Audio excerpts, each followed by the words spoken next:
नमस्कार साथियों, कैसे हो आप सभी लोग। मैं अंकित रावत सफलता आईएएस के ऑनलाइन प्लेटफॉर्म पर आपका स्वागत करता हूं। आज हमने जो सेशन को स्टार्ट किया है उसमें जो यूपी एलटी ग्रेड का जो पेपर हुआ है 2025 का वैकेंसी थी, जो भी हाल ही में 2-4 दिन पहले एग्जाम हुआ यूपी एलटी ग्रेड 2025, उसमें जो पीवाईक्यू आई हुई है हम उसको सॉल्व करेंगे। उसका कारण ये है क्योंकि जो भी किसी भी एग्जाम का जो पेपर होता है तो उसके जो पीवाईक्यू होते हैं वो काफ़ी हैं, वो इंपॉर्टेंट होते हैं।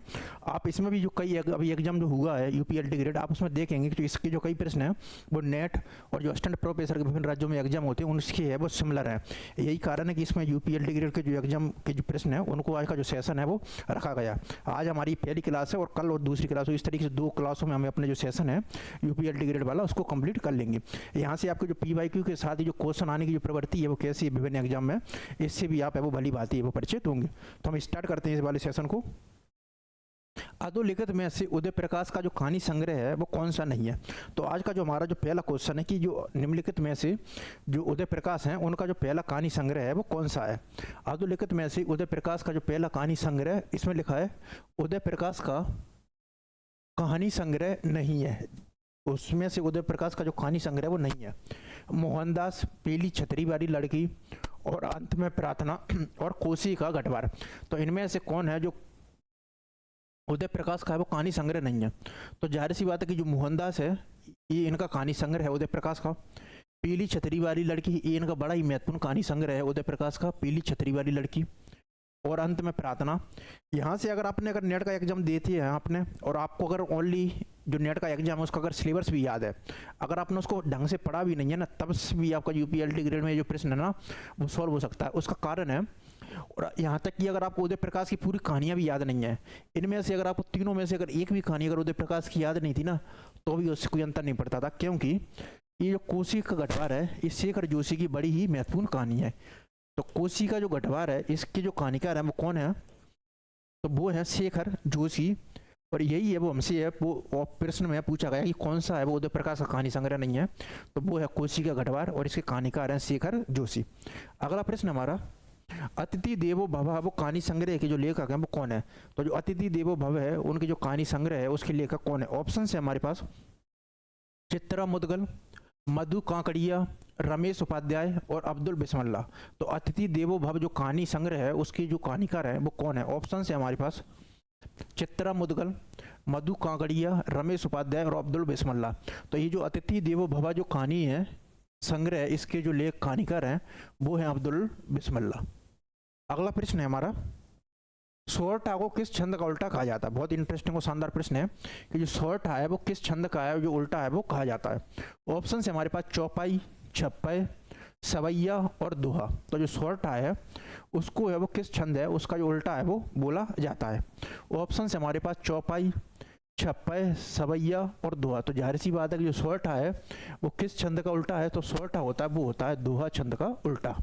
अगला प्रश्न है, प्रबंध काव्य हमीर रासो के रचयिता हैं। तो जो प्रबंध काव्य जो हमीर रासो है उसकी जो रचयिता है वो कौन है। तो एक तो हमीर रासो है वो सारंगधर ने लिखा है आदिकाल में, तो एक हमीर रासो है वो किसका है, वो है सारंगधर कबीर का है, वो किसका है आदिकाल में। और इसमें पूछा है जो रीतिकाल वाला जो है कौन सा है, जो रीतिकाल का जो हमीर रासो है वो कौन सा है। तो इसमें हमारे पास ऑप्शन है गुमान मिश्र, द्विजदेव, सूदन। सूदन की बड़ी रचना महत्वपूर्ण है वो है सूदन की सुजान चरित्र। तो सूदन की कौन सी रचना वो बड़ी महत्वपूर्ण है, वो है सूदन की सुजान चरित्र। तो जो प्रबंध काव्य जो हमीर रासो है इसके जो रचयिता है वो कौन। तो जाहिर सी बात है जो प्रबंध काव्य जो हमीर रासो के जो रचयिता हैं वो हैं जोधराज। तो जो हमीर रासो वो किसने लिखा है, तो हमीर रासो लिखा है वो लिखा है जोधराज ने। अगला प्रश्न है, एक अज्ञात भारतीय आत्मा की जो एक अज्ञात भारतीय की आत्मकथा का जो पहला प्रकाशन है वो कब हुआ। तो ऑप्शन है सन 1951, सन 1970, सन 1940 और सन 1960। तो एक भारतीय की जो आत्मकथा है उसका जो प्रकाशन वर्ष है ये बड़ी महत्वपूर्ण और नई रचना है जो कि बहुत कम एग्जाम में पूछी गई है, एक भारतीय की आत्मकथा। तो जो एक भारतीय की जो आत्मकथा है ये है आत्मकथा है नीरद सी चौधरी की। ये किसकी आत्मकथा है, वो है नीरद सी चौधरी। इसको आप याद रखेंगे क्योंकि आने वाले समय में जितने भी एग्जाम हो सकते हैं उनमें ये जो प्रश्न है वो आ सकता है, एक भारतीय की आत्मकथा। तो एक भारतीय की आत्मकथा इसका संबंध वो किससे है, तो वो है नीरद सी चौधरी से। और इसका जो प्रकाशन वर्ष है वो है 1951, 1951। तो एक भारतीय की आत्मकथा वो किसका है, वो है नीरज सी चौधरी, 1951। मुदित महीपति मंदिर आय, आय काव्य पंक्तियों में कौन सा अलंकार है, तो मुदित महीपति मंदिर आय काव्य पंक्तियों में कौन सा अलंकार है, ऑप्शन है श्लेष, अनुप्रास, प्रतीप और वक्रोक्ति। तो मुदित महीपति मंदिर आय, तो जाहिर सी बात है कि इसमें जो माँ, मुदित, महीपति और मंदिर, तो इसमें जो माँ शब्द है उनकी जो बार बार है, जो वर्णों की जो आवृत्ति है वो रही है। जहाँ वर्णों की बार बार आवृत्ति हो तो वहाँ कौन सा अलंकार होता है, तो जाहिर सी बात है जब वर्णों की बार बार आवृत्ति के कारण काव्य में चमत्कार उत्पन्न होता है तो वहाँ होता है हमारा अनुप्रास अलंकार। अगला प्रश्न है, शेरशाह का न्याय के जो कहानीकार हैं वो कौन है, तो जो शेरशाह का जो न्याय है उसके जो कहानीकार हैं वो कौन है, ऑप्शन है हमारे पास जैनेन्द्र, इलाचंद्र जोशी, सुदर्शन और वृंदावनलाल वर्मा। ये दो ऑप्शन है जो जैनेन्द्र और इलाचंद्र जोशी, ये हिंदी में मनोवैज्ञानिक जो मनोविश्लेषण जो कथाकार है उसकी श्रेणी में आती हैं। सुदर्शन की एक बड़ी महत्वपूर्ण कहानी है वो है हार की जीत, अगर आपने पढ़ा होगा और सभी पढ़ते हैं उसको, सुदर्शन की हार की जीत। और जैनेन्द्र और इलाचंद्र जोशी मनोवैज्ञानिक मनोविश्लेषणवादी कहानीकारों में। और ये जो वृंदावनलाल वर्मा है, ये वृंदावनलाल वर्मा है वो आते हैं ऐतिहासिक कथाकारों में। वृंदावनलाल वर्मा है, इनका संबंध वो किससे है, तो वृंदावनलाल वर्मा है, इनका संबंध है वो है ऐतिहासिक कथाकार से। और ये जो वृंदावनलाल वर्मा है इनको बुंदेलखंड का चंद्रवरदाई भी बोला जाता है। तो जो बुंदेलखंड का जो चंद्रवरदाई है वो वृंदावनलाल वर्मा है, उनको बोला जाता है। तो जाहिर सी बात है शेरशाह का न्याय किसकी कहानी, तो जो शेरशाह का जो न्याय कहानीकार है इसके जो कहानीकार है वो है वृंदावनलाल वर्मा। ये सूची 1 को सूची 2 से मिलान करना है। एक तरफ भाषाएं हैं और दूसरी तरफ उनका वो जो भाषाएं हैं वो कहाँ पर हैं वो बोली जाती हैं। कौरवी, मालवी, बघेली और भोजपुरी, पूर्वी हिंदी, बिहारी, पश्चिमी हिंदी और राजस्थानी। तो जाहिर सी बात है कि कौरवी है, कौरवी को क्या है, खड़ी बोली को क्या बोला जाता है, खड़ी बोली को क्या बोला जाता है, वो बोला जाता है कौरवी। तो जो खड़ी बोली का संबंध होगा वो किससे होगा, पश्चिमी हिंदी से। फिर है मालवी, मालवी का जो संबंध है वो किससे होगा, तो जो मालवी है उसका संबंध होगा राजस्थानी से। बघेली, ये जो बघेली है इसका जो संबंध होगा वो होगा पूर्वी हिंदी से। और अंत में है भोजपुरी, तो जो भोजपुरी का जो संबंध होगा वो किससे होगा, बिहारी से। ये इनका जो है वो मैचिंग होगी। कौरवी है पश्चिमी हिंदी, मालवी राजस्थानी, बघेली पूर्वी हिंदी और भोजपुरी है वो बिहारी हिंदी में। निम्नलिखित में से कौन है जो मैथिली शरण गुप्त की है वो रचना नहीं है, तो इनमें से हमको देखना कि इनमें से कौन है जो मैथिली शरण गुप्त है उनकी रचना है वो नहीं है। ऑप्शन है हमारे पास भारत भारती, ये तो भारत भारती है वो मैथिली शरण गुप्त की रचना है, जाहिर सी बात है। फिर साकेत, ये भी मैथिली शरण गुप्त का एक महत्वपूर्ण महाकाव्य है। जय भारत भी मैथिली शरण गुप्त का है, तो भारत भारती और साकेत और जय भारत ये तीनों के तीनों वो मैथिली शरण गुप्त का है। लेकिन ये जो पथिक है, मिलन, पथिक और स्वप्न, ये जो तीनों के तीनों खंड काव्य हैं वो है रामनरेश त्रिपाठी के। और रामनरेश त्रिपाठी है वो हिंदी की जो स्वतंत्रतावादी काव्य धारा है इनसे इनका संबंध है। तो मिलन, पथिक और स्वप्न, मिलन, पथिक और स्वप्न ये किनके हैं, रामनरेश त्रिपाठी के। इनको भी याद रखेंगे, मिलन को और पथिक को। बाकी जो तीनों के तीनों हैं वो किसकी रचना है, वो है मैथिली शरण गुप्त की, भारत भारती, साकेत और जय भारत। अगला प्रश्न है, ये तो व्याकरण वाला है तो व्याकरण वाले को हम छोड़ ही देते हैं। ज्ञानबोध नामक जो कृति है उसकी जो रचयिता है वो कौन है, तो जो ज्ञानबोध जो कृति है उसकी रचयिता है वो कौन है, बहुत ही इंटरेस्टिंग और कई बार एग्जाम में आ चुका और इसमें यूपीएलटी ग्रेड में भी आया। रैदास, धर्मदास, सुंदरदास और मलुकदास, ये चारों की चारों हैं वो भक्ति काल की जो निर्गुण जो ज्ञानश्री काव्य धारा है उनसे इन चारों का संबंध है। तो जो ज्ञान बोध है वो किसकी रचना, तो जाहिर सी बात है ज्ञान बोध है किसकी रचना है, वो है मलुकदास। तो मलुकदास की रचना है वो है ज्ञान बोध। अजगर करे न चाकरी, पंची करे न काम, दास संत मलुका कह गए सबके दाता राम, ये इनकी बड़ी महत्वपूर्ण पंक्ति है मलुकदास की। अजगर करे न चाकरी, पंची करे न काम, दास संत मलुका कह गए सबके दाता राम। तो जो मलुकदास है वो किसकी है, वो है ज्ञान बोध की रचना है। कवि कुलगुरु है वो किस रचनाकार को कहा जाता है, तो जो कवि कुलगुरु है वो किस रचनाकार को कहा जाता है। ऑप्शन है वाल्मीकि, कालिदास, महर्षि व्यास और माघ। तो जो कवि कुलगुरु है वो किसको है वो बोला जाता है। ऑप्शन है वाल्मीकि, कालिदास, महर्षि व्यास और माघ। तो जो कवि कुलगुरु है वो कहा जाता है कालिदास को। तो कवि कुलगुरु को किसको कहा जाता है, वो कहा जाता है कालिदास को। तत्सम उपन्यास की रचनाकार है, ऑप्शन है मालती जोशी, चंद्रकांता, मृदुला गुर्ग और राजा सेठ नहीं है, ये राजी सेठ है। तत्सम जो उपन्यास है, तत्सम जो उपन्यास की जो रचनाकार है वो कौन है? बहुत ही शानदार प्रश्न की, जो तत्सम उपन्यास है उसकी जो रचनाकार है वो कौन है? ऑप्शन है मालती जोशी, चंद्रकांता, मृदुला गर्ग और राजी सेठी। तो जाहिर सी बात है कि जो तत्सम उपन्यास है इसकी जो रचनाकार है वो कौन है? तो तत्सम उपन्यास है वो लिखा है राजी सेठ ने। अगला प्रश्न है, ये रचना है और उनका मिलान करना है। केदारनाथ सिंह हैं, केशवदास हैं, गजानन माधव मुक्तिबोध और गिरिजा कुमार माथुर भूरी भूरी खाक दाल। तो जाहिर सी बात है कि जो इसमें जो केदारनाथ सिंह है, ये केदारनाथ सिंह की जो रचना है वो है जमीन पक रही है। केशवदास की तो बड़ी महत्वपूर्ण रचना है, वो है रामचंद्र का। गजानन माधव मुक्तिबोध के दो काव्य संग्रह हैं, चांद का मुंह टेढ़ा है और भूरी भूरी खाक धूल। और गिरिजा कुमार माथुर की है वो है धूप के धान। अगला प्रश्न है, प्रेम मार्ग एक कोटेशन आया है। प्रेम मार्ग का ऐसा प्रवीण और धीर पथिक तथा जमादानी का ऐसा दावा रखने वाला ब्रजभाषा का कोई दूसरा कवि नहीं हुआ। घनानंद के विषय में जो ये कथन है वो किसने बोला? बहुत ही शानदार इंटरेस्टिंग कथन है कि ये जो कथन है वो किसने बोला है?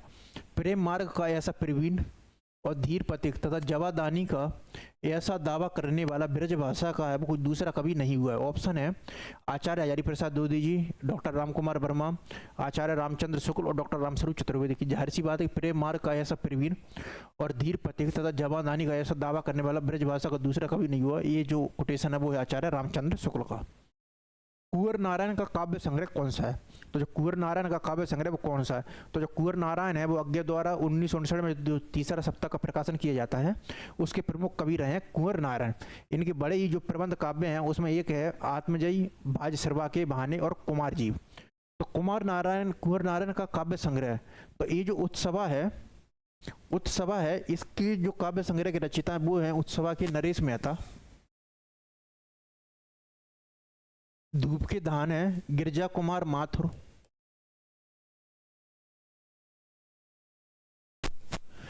ये मछली घर है, ये है विजय देव नारायण शाही।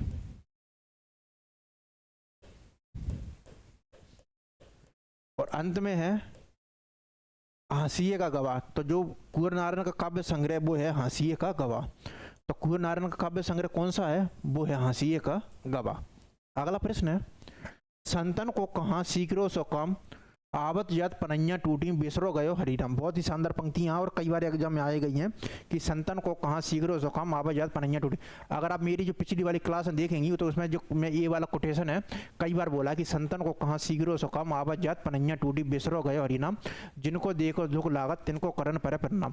इन पंक्तियों को मैंने अपनी क्लास में है वो कई बार और सैकड़ों बार है वो बोला होगा कि संतन को कहाँ सीकरो सो काम बेसरो गयो हरिनाम, जिनको देखो दुख लागत तिनको करन परे प्रणाम। तो ये जो पंक्तियां हैं वो किसकी हैं? तो ये जो पंक्तियां वो हैं कुंभन दास की। संतन को कहाँ सीकरो सो काम बेसरो गयो हरिनाम। निम्नलिखित में से जो सुमिलित युग्म है वो नहीं है। करुण का शोक सुमिलित है, ये बीभत्स का जुगुप्सा, रौद्र का क्रोध, ये अद्भुत रस और उत्साह, तो ये है वो सुमिलित है वो नहीं है। अगला प्रश्न है, काव्य आत्मा की संकलनात्मक अनुभूति है जिसका संबंध विश्लेषण विकल्प या विज्ञान से नहीं है। बहुत ही महत्वपूर्ण कोटेशन है और कई बार एग्जाम में आया है और यूपीएलटी ग्रेड में भी ये आ गया कि काव्य है वो आत्मा की संकलनात्मक अनुभूति है। तो काव्य आत्मा की संकलनात्मक अनुभूति है जिसका संबंध विश्लेषण विकल्प या विज्ञान से नहीं है। यह किसका कथन है? ऑप्शन है डॉक्टर श्याम सुंदर दास, आचार्य महावीर प्रसाद द्विवेदी, आचार्य रामचंद्र शुक्ल और जयशंकर प्रसाद। तो ये जो कथन है वो काव्य आत्मा की संकलनात्मक अनुभूति है जयशंकर प्रसाद का। 10 कुमार के रचयिता कौन है? तो जो 10 कुमार के रचयिता है वो है दंडी। इसके अलावा दंडी की एक और महत्वपूर्ण रचना है दंडी की 10 कुमार चरित्र के अलावा काव्यादर्श। दंडी ने ही सर्वप्रथम वो अलंकार को व्यवस्थित रूप से परिभाषित करने का कार्य किया था। काव्य शोभा करान धर्मान अलंकारान प्रचते। अगला प्रश्न है, किसने कबीर को वाणी का डिक्टेटर है वो कहा है? आचार्य श्याम सुंदर दास, आचार्य हजारी प्रसाद द्विवेदी जी, पीतम्बर दत्त बर्तवाल और डॉक्टर आचार्य रामचंद्र शुक्ल। तो किसने है जो कबीर को है वो वाणी का जो डिक्टेटर है वो बोला है? तो कबीर को वाणी का डिक्टेटर बोलते हैं आचार्य हजारी प्रसाद द्विवेदी जी। आचार्य हजारी प्रसाद द्विवेदी जी एक पुस्तक लिखते हैं, उस पुस्तक का नाम है कबीर। उसमें वो कबीर है उनको है वो वाणी का डिक्टेटर है बोलते हैं। अगला प्रश्न है, रामचरित मानस विमल संतन जीवन प्राण हिंदुओं को वेद सम यव नहीं प्रकट कुरान। रामचरितमानस की प्रशंसा करते हुए ये दोहा है वो किसने लिखा है? रामचरितमानस बिमल संतन जीवन प्राण, हिंदुआन को वेद सम यब नहीं प्रकट कुरान। रामचरितमानस की प्रशंसा करते हुए दोहा किसने लिखा है? ऑप्शन है रहीम, भिखारीदास, नावादास और नागरी दास। तो रामचरितमानस बिमल संतन जीवन प्राण, हिंदुओं को वेद सम यब नहीं प्रकट पुराण। ये जो रामचरितमानस की पंक्तियां प्रस्तुत करते हुए वो लिखी हैं रहीम की। तो रामचरितमानस बिमल संतन जीवन प्राण, हिंदुओं को वेद सम यब नहीं प्रकट कुरान।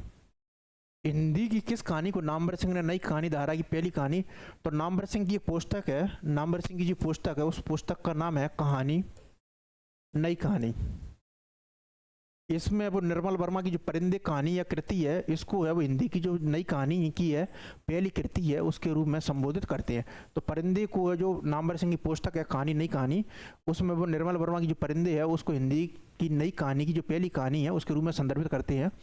एक और जिंदगी ये मोहन राकेश की कहानी है। जिंदगी और जोक अमरकांत की है। और गैग्रीन है अज्ञा की। इस जो नई कहानी की जो पूर्व पीढ़ी का कहानी है उसके रूप में भी संबोधित किया जाता है। मेरी आत्म कहानी शीर्षक से किन दो साहित्यकारों ने आत्मकथा है वो लिखी है? तो मेरी आत्मा कहानी के नाम से, मेरी आत्म कहानी के नाम से किन दो साहित्यकारों ने कथा लिखी है? यशपाल जैन और बनारसी दास ने नहीं, बाबू श्याम सुंदर दास, राहुल शंकरदयाल भी नहीं है। आचार्य चतुर्सेन शास्त्री तथा बाबू श्याम सुंदर दास, ये ऑप्शन सही है कि आचार्य चतुर्सेन शास्त्री बाबू श्याम सुंदर दास इन दोनों ने मेरी आत्म कहानी के नाम से जो अपनी आत्मकथा है वो लिखी है। मुक्तिबोध ने संवेदनात्मक ज्ञान एवं ज्ञानात्मक संवेदना का इस सूत्रवाक्य का किस काव्य धारा के संदर्भ? ये मुक्तिबोध की बड़ी महत्वपूर्ण अवधारणा है, ज्ञानात्मक संवेदना और संवेदनात्मक ज्ञान। और मुक्तिबोध ने ये जो ज्ञानात्मक संवेदना और संवेदनात्मक ज्ञान है इस काव्य धारा का प्रयोग है, किस सूत्रवाक्य का प्रयोग है वो किस काव्य धारा के संदर्भ में किया? ऑप्शन है नई कविता, प्रकृतिवाद, प्रयोगवाद और छायावाद। तो मुक्तिबोध ने संवेदनात्मक ज्ञान एवं ज्ञानात्मक संवेदना इस सूत्रवाक्य का प्रयोग किस काव्य धारा के संदर्भ में किया है? तो वो किया है नई कविता के काव्य धारा के संदर्भ में। तो मुक्तिबोध वो संवेदनात्मक ज्ञान और ज्ञानात्मक संवेदना इस काव्य धारा का प्रयोग है वो नई कविता के संदर्भ में करते हैं। कुल्ली भाट है वो किस चरित्र की लेखक की जीवनी? बहुत ही शानदार प्रश्न है। जो कुल्ली भाट है वो किस चरित्र के लेखक की जीवनी है? ऑप्शन महादेवी वर्मा, जयशंकर प्रसाद, सुमित्र नंदन पंत और सूर्यकांत त्रिपाठी निराला। तो इसका जो कुल्ली भाट है वो जीवनी है सूर्यकांत त्रिपाठी निराला की। कुल्ली भाट के नाम से इसलिए जीवनी लिखी गई है क्योंकि सूर्यकांत त्रिपाठी निराला का एक उपन्यास भी है उनका, उसका नाम है कुल्ली भाट।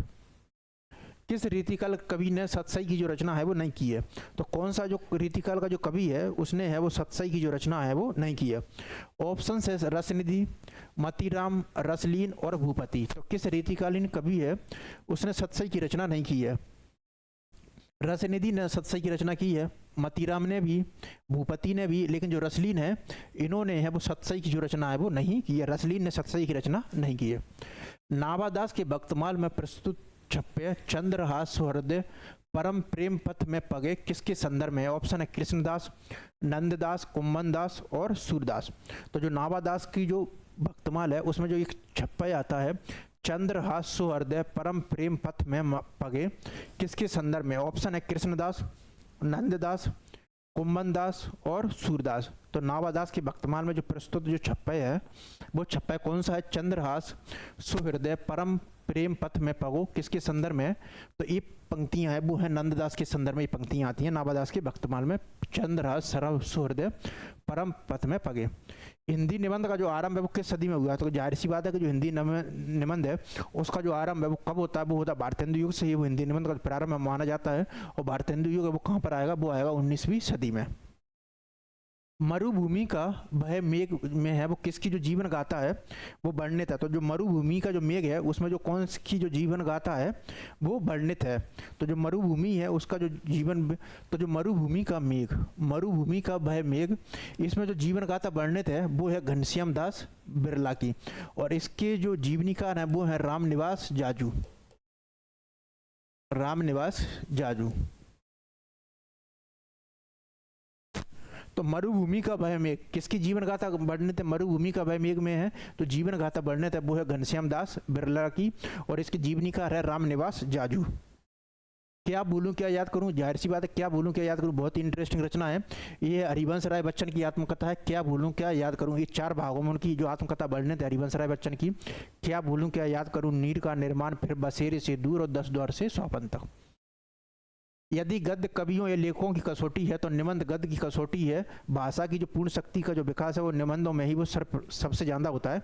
ये कथन बहुत ही महत्वपूर्ण है कि यदि गद्य कवियों या लेखों की कसौटी है तो निबंध गद्य की कसौटी, भाषा की पूर्ण शक्ति का जो विकास है वो निबंधों में सबसे ज़्यादा होता है। ये कोटेशन है आचार्य रामचंद्र शुक्ल का। ये सूची 1 को सूची 2 से वो मिलान करना है। भारतेंदु हरिश्चंद्र, प्रताप नारायण मिश्र, बालकृष्ण भट्ट, बद्री नारायण चौधरी प्रेमगन, गौ संकट, चंद्रावली, भारत सौभाग्य और चंद्रसेन। तो जो भारतेंदु हरिश्चंद्र है, ये भारतेंदु हरिश्चंद्र इन्होंने जो नाटक लिखा है वो है चंद्रावली, श्री चंद्रावली। फिर प्रताप नारायण मिश्र, प्रताप नारायण मिश्र का है गो संकट। तत्पश्चात बालकृष्ण भट्ट, इनका जो बालकृष्ण भट्ट का जो नाटक है वो है चंद्रसेन। और बद्री नारायण चौधरी प्रेमगन है, इनका संबंध है भारत सौभाग्य से। अगला प्रश्न है, ए लड़की कहानी की जो लेखक है वो कौन है। तो जो ए लड़की है, इस जो कहानी की जो लेखक है वो है नई कहानीकार कृष्णा सुप्ती की। ये कहानी है ए लड़की। ए लड़की है वो किसकी कहानी है, वो है कृष्णा सुप्ती की। सूची 1 को ये सूची 2 से मिलान करना है। अमृत राय, गोविंद चातक, गंभीर भारती, नरेश मेहता, काला मुंह, अंधा युग, खंडित यात्राएं और हम लोग। तो इसमें जो सूची का जो मिलान करना है कि इसमें जो कौन सी जो सूची है वो सही होगी। तो जो अमृत राय है, अमृत राय का कौन सा है वो है हम लोग। तो अमृत राय का है हम लोग। फिर है गोविंद चातक का है काला मुंह, धर्मवीर भारती है इनका है अंधा युग, और नरेश मेहता का है, और नरेश जो मेहता है इनका है खंडित यात्राएं।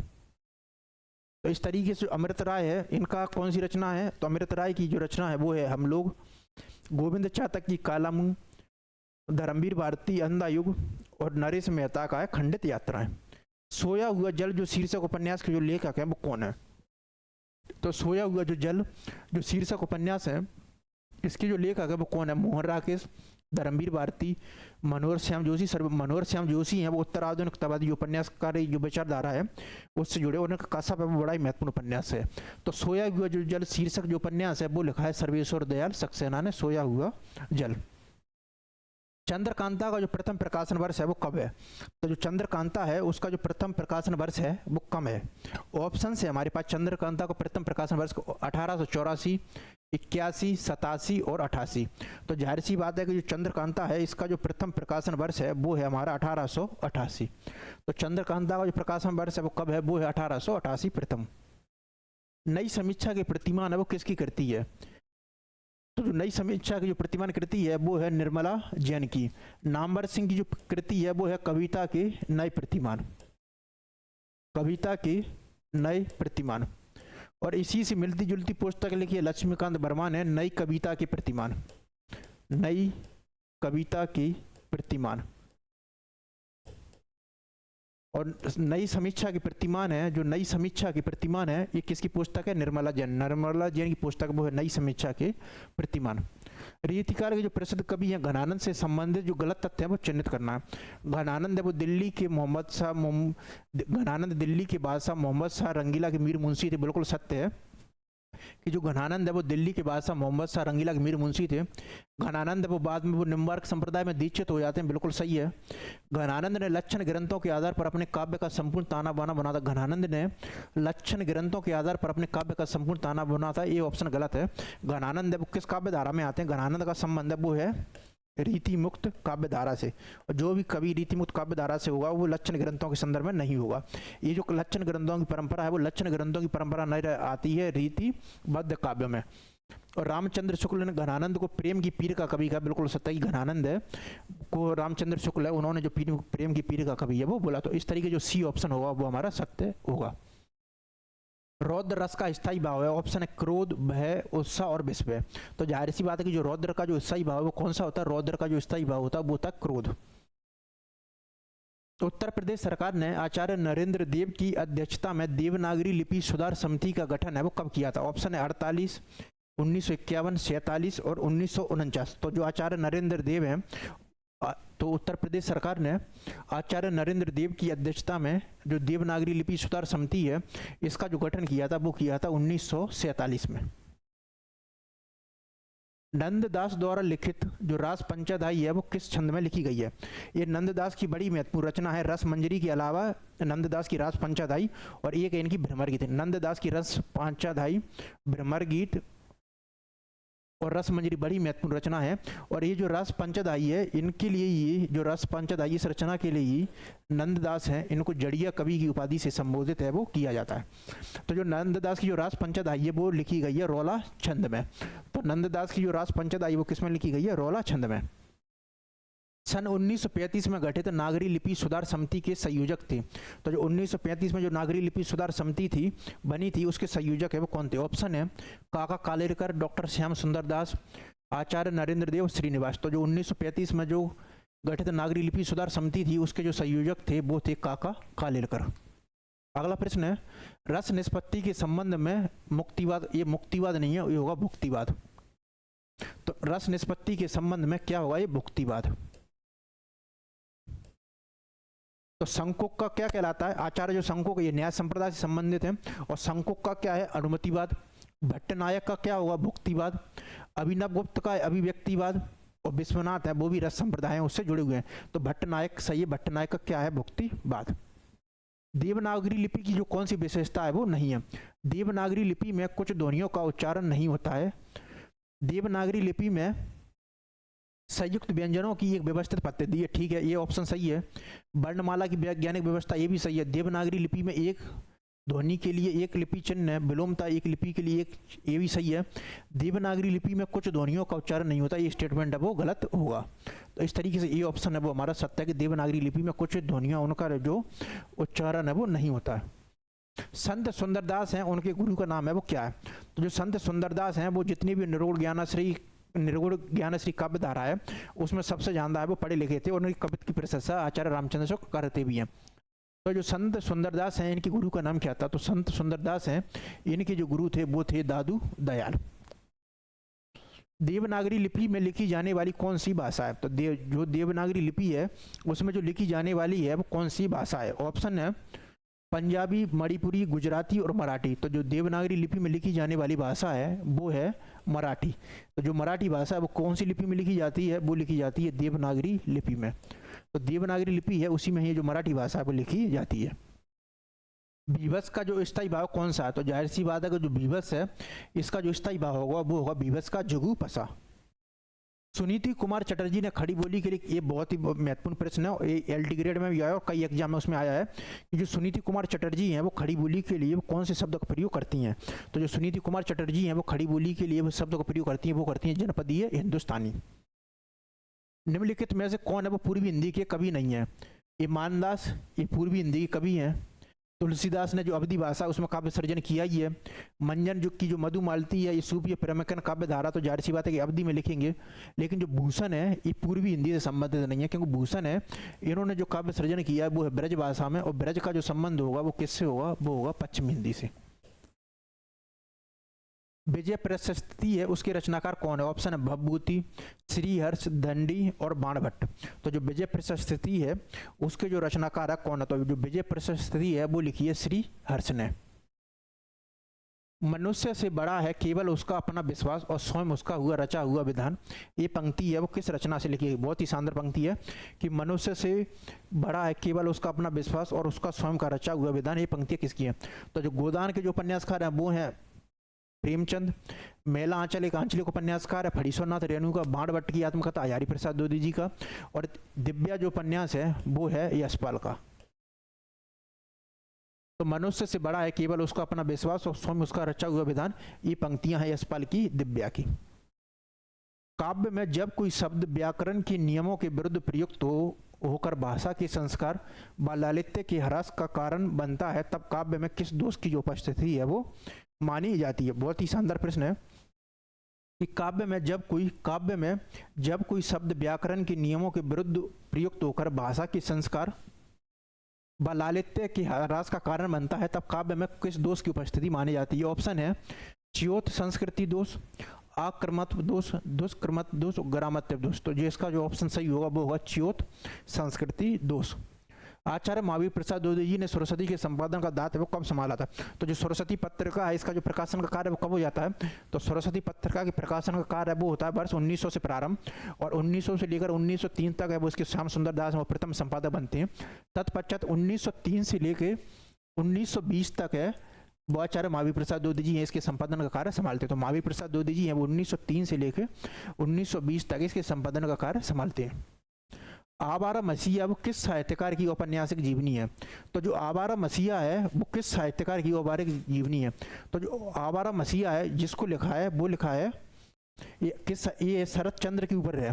तो आवारा मसीहा वो किसके ऊपर है? शरद चंद्र के ऊपर। और इसको लिखा किसने है? वो लिखा है विष्णु प्रभाकर ने। तो ये विष्णु प्रभाकर कृत रचित है और इस किसके जीवन पर आधारित है? तो वो है कथा शिल्पी शरद चंद्र की जीवनी है। तो आवारा मसीहा है वो कथा शरद चंद्र की जीवनी है और इसके जो जीवनीकार हैं वो हैं विष्णु प्रभाकर। कौरवी है वो किसको कहा जाता है? तो जाहिर सी बात है बड़ा ही महत्वपूर्ण, कई बार पीवाईक्यू में आया है। तो कौरवी है को है का क्या कहा जाता है? खड़ी बोली है, उसी को ही हम जो कौरवी है वो बोलते हैं। तो खड़ी बोली को हम क्या बोलते हैं? कौरवी। देवनागरी लिपि का जो सर्वप्रथम प्रयोग है वो किस प्रांत में हुआ था? तो जो देवनागरी जो लिपि है इसका जो सर्वप्रथम जो प्रयोग है वो किस प्रांत में हुआ था? ऑप्शन है मध्य प्रदेश, पंजाब, गुजरात और उत्तर प्रदेश। तो जो देवनागरी लिपि है इसका जो सर्वप्रथम प्रयोग हुआ था वो हुआ था गुजरात प्रांत में। देवनागरी लिपि का सर्वप्रथम प्रयोग होगा वो होगा गुजरात प्रांत में। देवनागरी लिपि है इसका जो उद्भव है किस लिपि से हुआ? ऑप्शन है ब्राह्मी लिपि, कैथी लिपि, रोमन लिपि और चित्र लिपि। तो जो देवनागरी लिपि है इसका जो संबंध है वो विकास है वो किस लिपि से हुआ?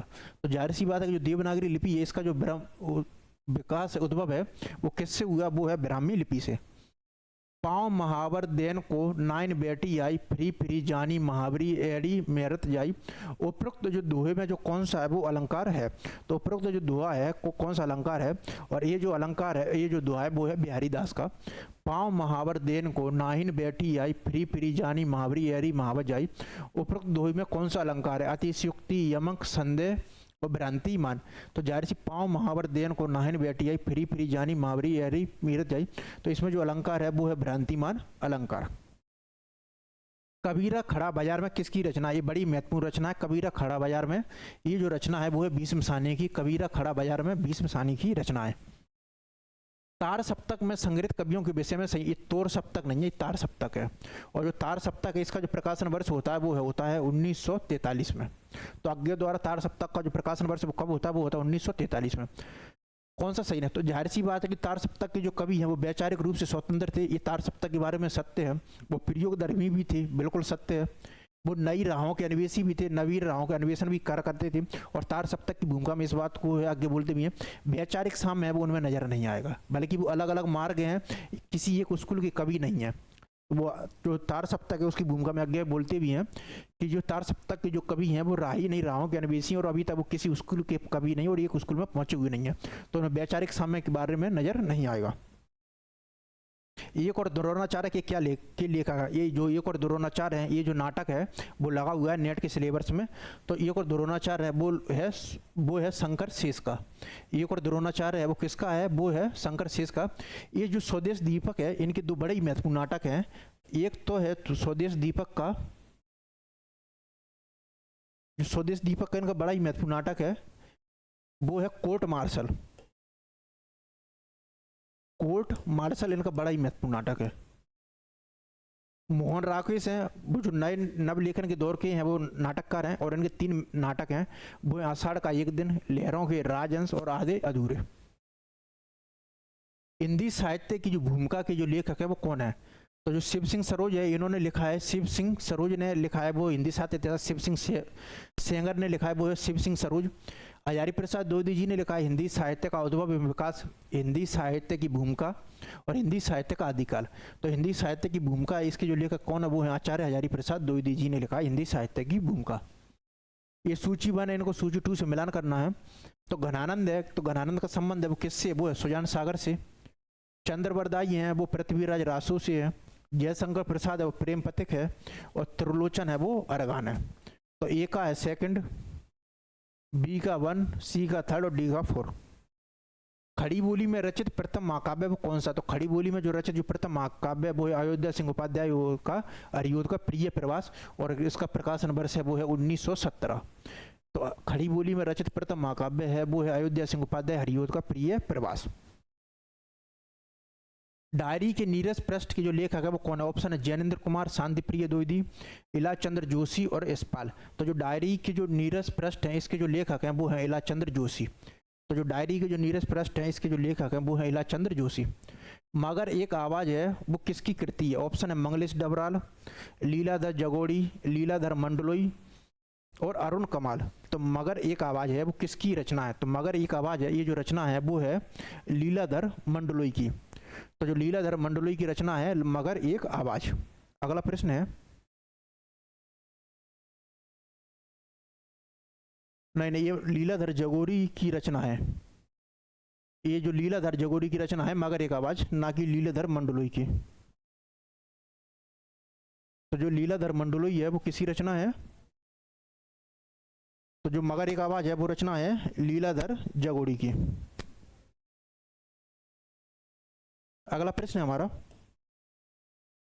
अंगूठी का नगीने के रचनाकार का नाम है। ऑप्शन बालकृष्ण भट्ट, देवकीनंदन खत्री, महावीर प्रसाद द्विवेदी जी और किशोरीलाल गोस्वामी। तो अंगूठी का पसीना के जो रचनाकार हैं उसके कौन ये अंगूठी का जो नगीना है ये उपन्यास है। एक अंगूठी का जो नगीना है वो क्या है? उपन्यास है। और इस उपन्यास के जो उपन्यासकार हैं वो हैं किशोरीलाल गोस्वामी। नीचे दो कथन दिए गए हैं। कबीर की रचनाओं में सिद्धांत का प्राधान्य है, काव्य का नहीं। उनमें हम साहित्य का सौंदर्य नहीं मिलता, हमें मिलता है एक संदेश। सौंदर्य बहुत अधिक है, ठीक है। और कबीर की रचनाओं में संदेश नहीं है पर काव्य, ये मिसप्रिंट हो गया तो प्रश्न है वो आ नहीं पाया, इसको इसके पढ़ते हैं।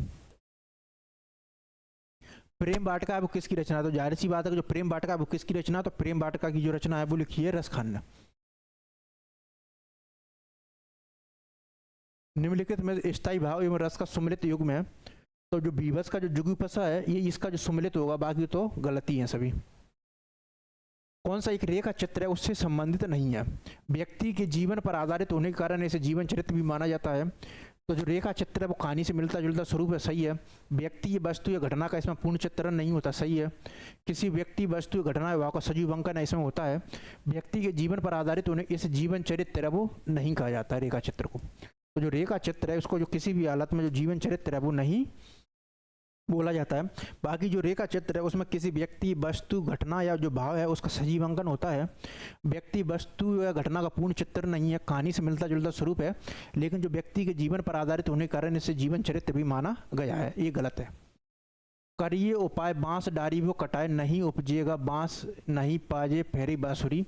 इस काव्य पंक्ति की जो रचयिता है वो कौन? बहुत ही शानदार पंक्तियां हैं। करिए उपाय बांस डारिये कटाए, नहीं उपजेगा बांस नहीं बाजे प्यारी बांसुरी। इस काव्य पंक्तियों के रचयिता है। ऑप्शन है रसखान, भारतेंदु हरिश्चंद्र, नंददास और मतीराम। तो करिए उपाय बांस डारिये कटाए, नहीं उपजेगा बांस नहीं कर, ये जो पंक्तियां हैं वो हैं रसखान की। निम्नलिखित में से कौन सी भाषा है वो संविधान की जो 8वीं अनुसूची उसमें नहीं है? जब संविधान बन रहा था तो जो मूल संविधान था उसमें जो 8वीं अनुसूची में जो भाषाओं की संख्या थी वो थी 14 और अभी जो वर्तमान भाषाओं की संख्या वो है 22। तो इसमें कौन सी भाषा वो 8वीं अनुसूची में नहीं है? नेपाली है वो 8वीं अनुसूची में शामिल है, कश्मीरी भी है, तमिल भी है, लेकिन जो ब्रज है वो संविधान की जो 8वीं अनुसूची है उसमें शामिल नहीं है। निम्नलिखित में से जो कौन सा जो ग्रंथ है वो आचार्य हजारी प्रसाद द्विवेदी जी का नहीं है? हिंदी साहित्य का उद्भव और विकास, ये आचार्य हजारी प्रसाद द्विवेदी जी का ग्रंथ है। हिंदी साहित्य की भूमिका और हिंदी साहित्य का आदिकाल, ये तीनों के तीनों हैं वो आचार्य हजारी प्रसाद द्विवेदी जी का है। लेकिन हिंदी साहित्य का अतीत ये जो ग्रंथ है वो है विश्वनाथ प्रसाद मिश्र का। विश्वनाथ प्रसाद मिश्र का ग्रंथ है।